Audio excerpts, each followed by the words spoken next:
علامہ اقبال کی سبق آموز کہانی۔ ایک دن ایک نوجوان علامہ اقبال کے پاس آیا اور بولا، حضور، میں زندگی میں کامیاب ہونا چاہتا ہوں مگر ہر بار ہمت ہار جاتا ہوں۔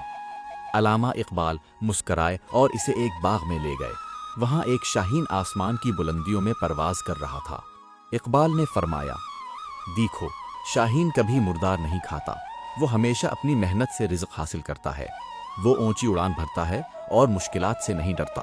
پھر فرمایا، انسان بھی اگر شاہین کی طرح بلند حوصلہ، خوددار اور محنتی بن جائے تو دنیا کی کوئی طاقت اسے کامیابی سے نہیں روک سکتی۔ یہ بات سن کر نوجوان کے اندر نیا جذبہ پیدا ہوا۔ اس نے محنت، صبر اور خود اعتمادی کو اپنا شعار بنایا اور کچھ ہی عرصے بعد وہ ایک کامیاب انسان بن گیا۔ سبق: اپنی منزل بلند رکھیں، خود پر یقین کریں اور مسلسل محنت کرتے رہیں۔ یہی کامیابی کا راستہ ہے۔ اگر ہماری ویڈیو اچھی لگی ہو تو سبسکرائب کر دو اینڈ شیئر بھی۔ شکریہ۔